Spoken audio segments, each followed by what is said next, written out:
Saudi আরবে কিন্তু একটা বিশাল পরিবর্তন আসতে চলেছে। সেখানকার লক্ষ লক্ষ গৃহকর্মীর জীবনকে নতুন করে সাজাতে বেশ কিছু গুরুত্বপূর্ণ আইন আনা হচ্ছে। চলুন আজকের এই আলোচনায় জেনে নেওয়া যাক এই নতুন নিয়মগুলো ঠিক কী এবং এর প্রভাব কতটা সুদূরপ্রসারী হতে পারে। তো মূল প্রশ্নটা হলো ঠিক কোন মৌলিক অধিকারগুলো বদলেতে চলেছে। কারণ এই পরিবর্তনের কেন্দ্রে রয়েছে এমন কিছু অধিকার যা এতদিন হয়তো সেভাবে গুরুত্বই পায়নি। চলুন একটু গভীরে গিয়ে ব্যাপারটা বোঝার চেষ্টা করি।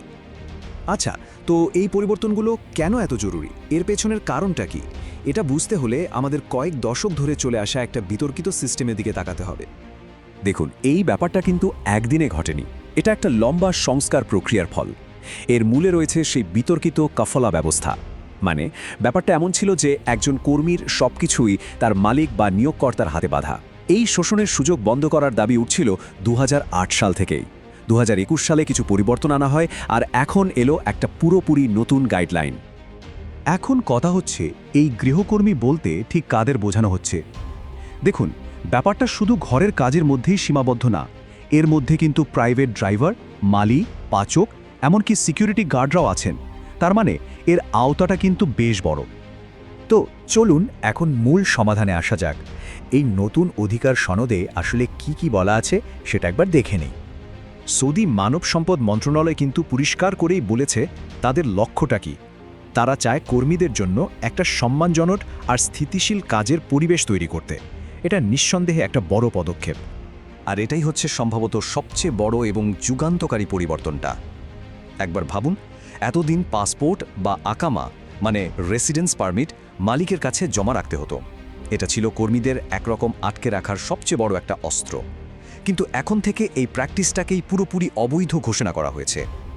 শুধু পাসপোর্টই নয়, আরও বেশ কিছু দারুণ অধিকার যোগ করা হয়েছে। যেমন ধরুন, সময় মতো বেতন পাওয়া, প্রতিদিন টানা 8 ঘন্টা বিশ্রাম, যেটা খুবই দরকারি, সপ্তাহে একটা পুরো দিন ছুটি, বছরে 30 দিন পর্যন্ত অসুস্থতার জন্য সবেতন ছুটি, আর প্রতি 2 বছরে দেশে ফেরার জন্য বিমান টিকিট, যার খরচও দেবে মালিক। শুধু তাই না, যারা দীর্ঘদিন ধরে কাজ করছেন তাদের জন্য কিন্তু ভালো ব্যবস্থা রাখা হয়েছে। যেমন আপনি যদি 2 বছর কাজ করেন তাহলে 1 মাসের বেতন সহ ছুটি পাবেন, আর যদি 4 বছর একটানা কাজ করেন তাহলে তো কথাই নেই, 1 মাসের বেতনের সমান বোনাস। আচ্ছা, অধিকারের কথা তো অনেক হলো, কিন্তু কেউ যদি এই নিয়ম না মানে তখন কি হবে? চলুন দেখি এর জন্য কী ধরনের শাস্তির ব্যবস্থা রাখা হয়েছে। 20,000 সৌদি রিয়াল। হ্যাঁ, এটাই হলো সর্বোচ্চ জরিমানার পরিমাণ।